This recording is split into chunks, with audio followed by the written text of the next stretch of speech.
Welcome to the debate. Today we are looking at the edges of the map. When we pull up a modern GPS on our phones, there is this strict expectation of absolute, unerring precision. Right. You want to find a city, you get exact coordinates. The boundaries are drawn with clean, sharp, indisputable lines. Yeah, it's entirely binary. It is either land or water, a road or a building. It's charted, it's categorized, and above all, it just feels completely safe. Exactly. It's a comforting blueprint of reality. But then you unroll a medieval mappa mundi like the great 13th century Hereford map, and suddenly that precision just gives way to something else entirely. Oh, absolutely. We are looking at a geographic landscape that is thick with the inexplicable. The edges of the world aren't empty ocean. They are teeming with dog-headed men, hermaphrodites, and dragons. The margins of reality itself are bleeding into myth. It is the absolute definition of cartographic muddy waters. You look at those maps and you realize you aren't just looking at geography, you are looking at the boundaries of human cognition. And that brings us to the core of our discussion. Today, we are immersing ourselves in the historical analysis of how European naturalists, clerics, and collectors documented the preternatural. Right. Specifically, we are looking at medieval and early modern European intellectuals, roughly between the years 1150 and 1750. We want to understand exactly how they utilized and understood wonders. And there is a real tension there in the primary sources. There is. The central question we are exploring is this.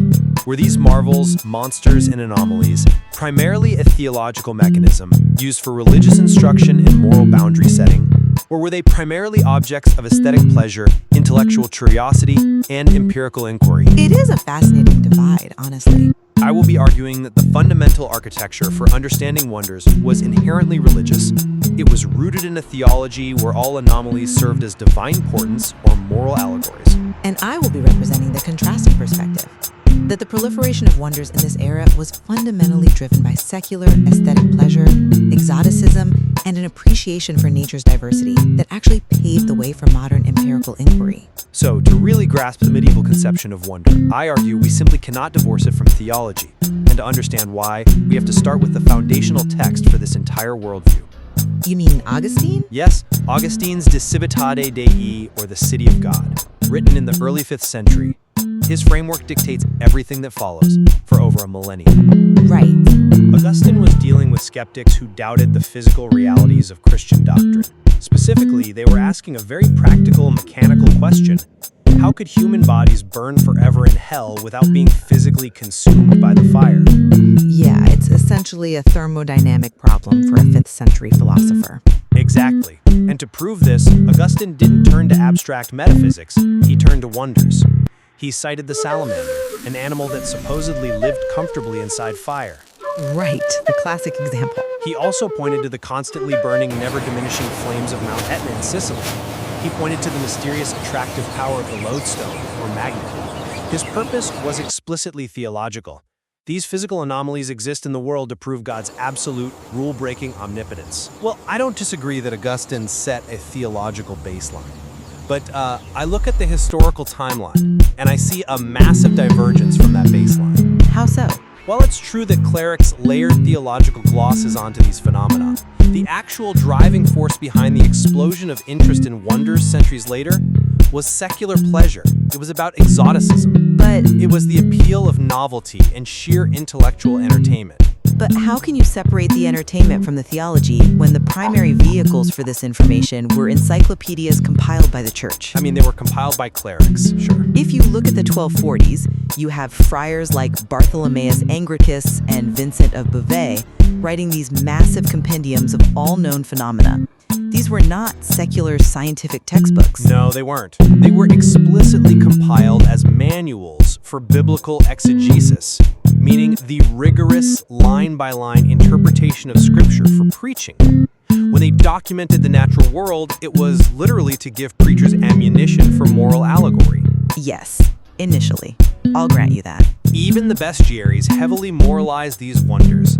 Take the panther. The bestiaries claimed the panther had breath so incredibly sweet that it drew all other animals to it. The text then explicitly equates the panther to Christ, whose sweet word draws humanity and saves us from the devil. Right, it's a direct allegory. Think of these encyclopedias like an early internet. They held everything known, but the algorithm curating that information, deciding what mattered and why, was entirely theological. The entire architecture of wonder was designed to elicit awe for the creator. I love the algorithm analogy, actually. But let me push back on who is actually writing and reading the code here. Go ahead. Take Gervais of Tilbury and his Otia Imperiala, which translates roughly to Recreation for an Emperor. He wrote this around 1210 for the Holy Roman Emperor Otto IV. Okay. Gervais explicitly linked the concept of wonder to the innate human appetite for new, rare, and unexplained things. He understood that novelty brings pleasure, not just religious awe, and we see this exploding in the literature of travel and romance. You're talking about texts like Marco Polo? Marco Polo, John Mandeville, when they write about the marvels of the East, they aren't adopting the terrified, apocalyptic tone of a friar delivering a sermon. They are using rhapsodic, highly aesthetic language. Well, they were selling a narrative. True, but they are talking about white pirates with scarlet beaks and fabulous, wealthy kingdoms dripping in gold. And here's the absolute crucial piece of evidence regarding your encyclopedias. Which is? When those great Latin compendiums were translated into the vernacular languages for lay princes, the religious prologues were actively stripped away. Wait, really? The prologues were removed entirely? Entirely. Look at Jean Corbichon's translation of Bartholomeus for the French court in the 14th century. The heavy theological framing was cut. What was left was a general encyclopedia of fascinating things. Huh. That reveals that the true underlying appeal of wonders for the elite wasn't religious dread or biblical exegesis. It was intellectual curiosity. It was secular entertainment for a wealthy court that wanted to catalog the fascinating edges of the world. Okay. Well, if these marvels were just harmless entertainment and aesthetic pleasure for the secular courts, how do you explain the sheer terror when an anomaly actually showed up on their doorstep? Terror? Yes, because when a marvel wasn't just a story from the East, but something happening in your own town, the reaction wasn't curiosity. It was treated strictly as a divine portent. Are you talking about local prodigies like birth defects and the like? Exactly. Consider the famous case from 1317. A set of conjoined twins was born near Florence. They were brought to the city, lived for about 20 days, and died in the hospital of Santa Maria della Scala. Oh, I know this case. When it was proposed to bring these infants into the city palace just to show the priors flatly refused. They were utterly terrified. They didn't see an interesting biological anomaly. They viewed this as a terrifying prodigy, signifying future harm to the Republic. They saw it as a bad omen. More than a bad omen, a direct threat from God. The poet Petrarch even wrote about seeing a drawing of these twins when he was just 7 years old, noting how his father ordered him to remember it as a grim moral lesson. Right. Local monsters functioned like a theological alarm system. When the alarm went off, it demanded immediate public penitence. It was completely devoid of any aesthetic pleasure or secular amusement. It was pure, unadulterated religious dread. I completely acknowledge the fear surrounding local prodigies, but you're highlighting a localized reaction to a disruption of the immediate social order. Contrast that terror with how these same intellectuals treated exotic marvels, and it perfectly illustrates my point. How so? I mean, a monster is a monster, isn't it? Not based on its geography. Yes, a local anomaly was jarring because it happened in your backyard. But look at how they handled entire races of hybrids that existed on the margins of the map. Okay. Going back to the Hereford map we mentioned at the start, you have the dog-headed cynocephaly. You have the Ceopids, who supposedly had one giant foot they used as an umbrella against the sun, and the headless blemmies with feces in their chests. Right, the classic Plinian races. Exactly, but they aren't depicted as apocalyptic warnings. They are placed at the edges of the world as evidence of nature playing freely. They are natural marvels, not divine threats. I see. Fast forward to the early 15th century in the Duke of Berry's spectacular illuminated manuscript of travel narratives. The illustrator, known as the Boucicaut Master, paints the dog-headed cynocephaly not as ravening beasts of divine retribution, but as beautifully dressed, urbane, rational merchants engaging in trade outside a French-style castle. Wow. Yeah, they are exchanging goods. There's zero horror here. It is a celebration of the diversity of the natural world and a nascent sociological curiosity about the other. That is a fascinating manuscript, but I think you're misinterpreting how these geographic margins were actually utilized by intellectuals. They weren't just safe playgrounds for secular imagination or sociological curiosity. No. The margins were actively used to define the strict, normative, Christian moral center. By contrasting the civilized European with the wild monster? Exactly. We can look at Gerald of Wales and his text Topographia Hibernae, the topography of Ireland, written in the late 12th century. When Gerald documents the anomalies of Ireland, which was the edge of the known world to him, he doesn't just passively observe them. What does he do? He writes an account of an Irish woman who allegedly had sex with a goat. And what is his reaction to this anomaly? He doesn't marvel at the diversity of human behavior. He erupts into a violent moral invective. Well, because it violated the natural order. Because it violated God's order. He writes about how reason has outrageously succumbed to sensuality and how nature herself is indignant at the breaking of her laws. Right. The boundaries of the world and the anomalies found there were constantly utilized to outline what was moral, what was rational, and what was essentially Christian. The concept of wonder was weaponized to show what happens when the moral order collapses. That is a really strong point about moral boundaries, but have you considered how exposure to these diverse cultures actually created an empathetic empirical relativity? A relativity that actively undermined that strict theological absolutism? I'm not sure I follow. How does believing in a dog-headed man create empirical empathy? Because as European merchants and missionaries pushed further east, they realized that wonder is entirely subjective. What is weird to me is normal to you, and vice versa. James of Vitry and the Franciscan missionary Odric of Pordenone both pointed this out beautifully in their writings. They noted that Eastern peoples would find European phenomena completely bizarre. Give me an example. What did they find bizarre? So, Odric writes about the Asian legend of the Scythian lamb. This was a legendary creature that was part plant, part animal, supposedly growing out of a gourd on the steppes of Tartary. Okay, quite the visual. Odric admits it sounds completely incredible to a European reader. But then he immediately points out that Europeans believe in the barnacle goose. Oh, right. The barnacle goose was a major fixture in medieval natural history. Exactly. This was a widely held European belief that a certain type of goose didn't hatch from an egg, but actually grew on trees in Ireland, hanging by its beak until it fell into the water. Yes, they were categorized as fish sometimes, right? For Lent? Exactly. And Oderic is essentially saying, hey, before we judge the plant lamb, remember, we have tree geese. In the Duke of Berry's manuscript, there is a brilliant illustration of this exact concept. You see European and Asian merchants peacefully exchanging a branch of barnacle geese for a Scythian lamb. That's a great image. This mutual exchange of marvels fostered a worldly tolerance. It forced intellectuals to realize that their European baseline wasn't the absolute objective center of the universe. It was the genesis of a scientific relativism, driven by empirical observation rather than dogmatic theology. I see why you think that, but let me give you a different perspective. That mutual exchange of the tree goose and the plant lamb is a wonderful image. But this relativity you are praising, that wasn't a departure from theology. That was actually Augustine's original theological point. Wait, how is cultural relativism an Augustinian point? Because Augustine explicitly argued, centuries before James of Vitry or Oderic, that commonplace things are just as miraculous as exotic wonders. Okay, I'm listening. Augustine pointed out that if you tell someone that lime catches fire when you pour cold water on it, which defies the normal logic of water putting out fire, they don't blink because they've seen it happen 100 times at the local mason's yard. Right, it's mundane.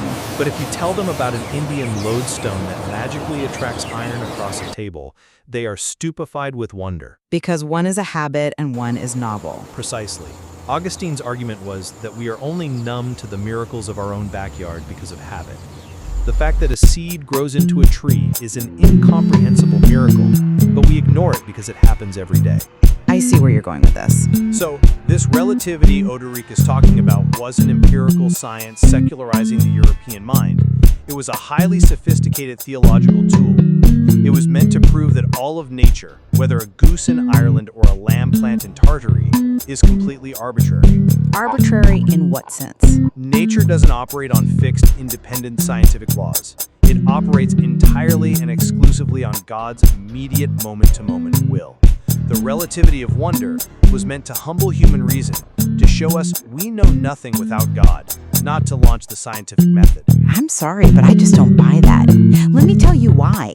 That is a brilliant philosophical reading of Augustine, but you are ignoring the massive chronological shift that actually takes place in how these intellectuals understood causality.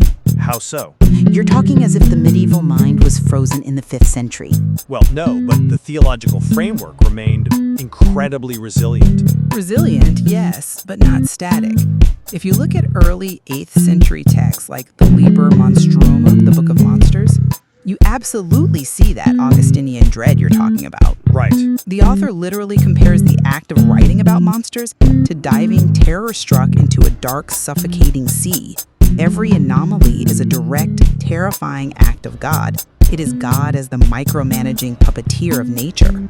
But by the time we hit the 13th and 14th centuries, that framework is breaking down. Breaking down because of the translation movement? Exactly. European intellectuals are absorbing newly translated massive works of Aristotle and Galen from Arabic and Greek sources, and this fundamentally changes the math. By introducing new biology, Causal principles. They shift from seeing God as a puppeteer pulling every string to God as a clockmaker who built a complex machine, wound it up, and let it run on its own independent rules. but God is still the ultimate creator of the clock. The ultimate creator, yes, but not the immediate micromanaging cause of every physical anomaly. Let me give you a specific example of how this changed their analysis of wonders. Please do. Thomas of Cantimpré, a 13th century encyclopedist, writes about two-headed snakes. He distinguishes between a magical, mythical two-headed serpent species from the east and a normal, local snake born with two heads. And how does he explain the local anomaly? He uses Aristotelian biology. He explains the local two-headed snake by saying two seeds were contained in one uterus without a separating wall between them. Interesting. Think about how profound that is. That is an empirical, mechanical, biological explanation for a monster. He isn't saying God miraculously molded the snake to punish us. He is looking for a physical mechanism. I see the shift you're pointing out. Right. And as this Aristotelian science took hold, exotic species and marvels became permanent regular features of the physical world. Nature became an agent with its own rules. Wonders were no longer suspensions of God's law. They were the extreme, fascinating edges of nature's incredibly diverse but ultimately rule-bound canvas. I will concede that natural causes in Aristotelian biology were increasingly discussed. You can't deny the impact of those translations on the mechanics of how they describe things. They wanted to know the how. Yes, exactly. But I insist that the overarching framework, the primary reason these texts were valued, structured, and preserved, remained deeply religious. The how became Aristotelian, but the why remained fiercely Augustinian. So you think the theology overrode the new science? I think it assimilated it. Let's look back at Vincent de Beauvais. His Speculum Naturale, the mirror of nature, is massive. It catalogs thousands of phenomena, integrating all that new Aristotelian biology. Right, it's a huge work. But how does he architecturally structure this massive encyclopedia? He doesn't organize it by Aristotelian physical categories or by secular geography. He structures the entire encyclopedia strictly around the 6 days of creation from the book of Genesis. Well, it's a conceptual framing device. It's more than just a frame. He explicitly calls his work a mirror for the contemplation of God. When he describes the immense, terrifying size of the elephant or the tiny, delicate intricacy of the net, he states we must wonder at both because they reflect the infinite capacity of the Creator. True. The text says that. The biological explanation of the gnat might have been updated by newly discovered Greek texts, but the ultimate purpose of knowing about the gnat was to know about God. But doesn't the fact that this knowledge was almost immediately appropriated by the secular courts undermine that religious purpose? You have to look at who is actually consuming these texts by the 14th and 15th centuries. It was still the clergy, largely. Not just friars locked in a monastery preparing sermons. It's the Duke of Burgundy. It's wealthy merchants in Italy. It's King Charles VI of France. We have illuminated manuscripts depicting the king sitting and listening to lectures on the properties of things. And you believe they were listening for purely secular reasons? I do. They aren't reading about the magnetic lodestone or the dog-headed cynocephali to ponder the 6 days of creation. They are reading it because it expands their imagination. It represents wealth, worldly power, and the absolute limits of the known physical world. Like a collection. Exactly. It's the exact same psychological impulse that drove Renaissance princes to build wondercomer cabinets of curiosities. They wanted to own a piece of the bizarre. It was an aesthetic pursuit, a form of highbrow entertainment, and empirical collecting that directly precedes the modern museum. I hear you, but I think we risk projecting a modern, post-Enlightenment divide onto a society that didn't experience the world that way. How so?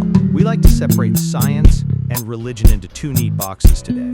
But for a medieval intellectual, the aesthetic appreciation of a physical wonder and its theological significance were not mutually exclusive. They were the same thing. When those priors in Florence rejected the conjoined twins in 1317, they weren't being anti-intellectual or ignoring biology. They were reading the natural world as a text written by God, which was the absolute highest form of intellectualism at the time. So you see the theological lens as completely inescapable for them. I do.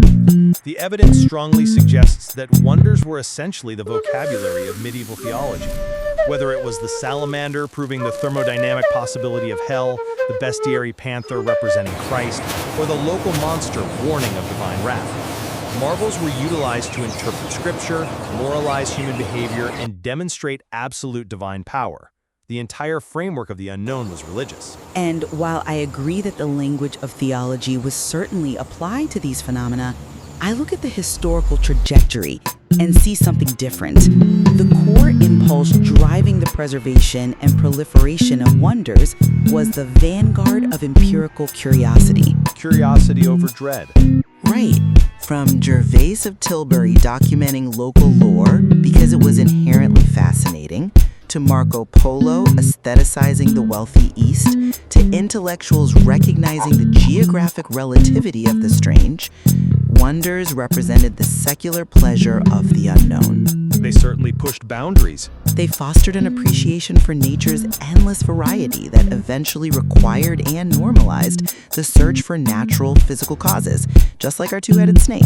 We certainly disagree on the primary utility and ultimate driver of these marvels, but I think there is a profound point of convergence here in the material we've discussed today. Definitely. Whether viewed through the lens of religious awe and moral boundary setting, or through the lens of secular curiosity and exotic pleasure, wonder was never a marginal, vulgar superstition. Absolutely. That is perhaps the most crucial takeaway. Today, we often look back and equate the medieval belief in dog-headed man or bleeding trees with simple ignorance or lack of education. Right, we dismiss it. But for the intellectuals of the 12th to the 18th centuries, wonder was a highly sophisticated cognitive passion. It was a rigorous pursuit. Being able to identify, catalog, and interpret the preternatural actually defined the absolute limits of elite European knowledge and identity. It was the mark of a learned mind to engage with the impossible. It reflects the enduring value of examining how historical intellectuals categorize the unknown. We think we have everything mapped and cleanly categorized today, but the intricate layered texts of the Middle Ages, from the bestiaries to the great encyclopedias, offer so much more to explore regarding human cognition. Oh, absolutely. How we react to the edges of our understanding defines our intellectual culture. It really leaves us with a lot to consider regarding which framework truly drove the preservation of these historical marvels, and perhaps how we frame our own scientific frontiers today. Do we look at the unknown with awe or with a desire to dismantle its mechanics? Indeed. We leave it to you, the listener, to determine which perspective holds the most weight. But the next time you look at a perfectly precise, satellite-rendered map on your phone, think about what it might look like if we charted not just our physical coordinates, but our deepest curiosities, our moral fears, and our intellectual limits. You might find that the margins of your own world are still teeming with monsters.